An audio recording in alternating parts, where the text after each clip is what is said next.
Okay, so good evening mga idol. So tatalakayan lang natin yung oil.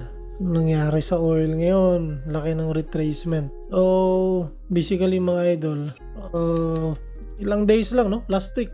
Yeah, last week around $119 per barrel yung inakyat niya. So the reason of this price, bakit siya umakyat mga idol, it's because of fear. So panic buying sa sa oil kasi dahil sa sinasabing magkakaroon ng blockage doon sa Strait of Hormuz. Yung Strait of Hormuz kasi mga idol, diyan kasi dumadaan yung mga shipment ng mga oil. So roughly around nasa 20 million barrel per day yung dumadaan dyan. So kaya nung nagkaroon ng something announcement na magkakaroon ng blockage sa Strait of Hormuz, so nag-spike yung price ng oil. So after parang sa Tagalog dyan,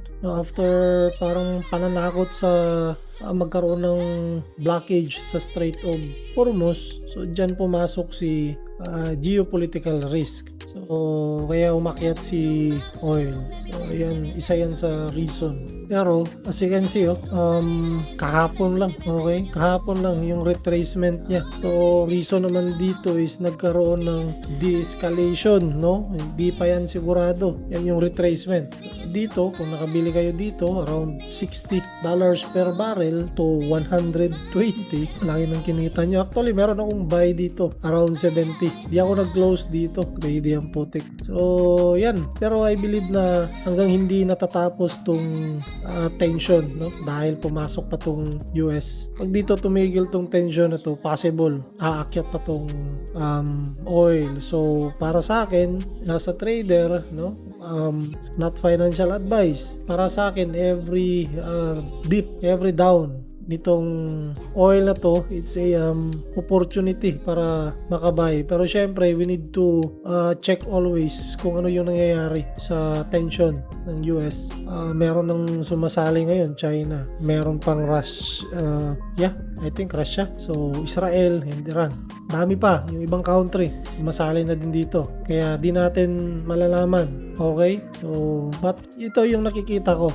It's a opportunity na baka magkaroon to ng another all-time high. Fully confirmed. Pero yun nga lang, yung de-escalation, di pa yan totally okay? Di pa yan totally fully confirmed. Kaya mag-ingat-ingat muna tayo mga idol. Kaya hanggang ongoing pa tong tension, hindi pa normal yung nangyayari doon sa Strait of Hormuz. So possible, aakyat pa tong oil. So nagiging kalma lang siya, nagkaroon lang ng retracement.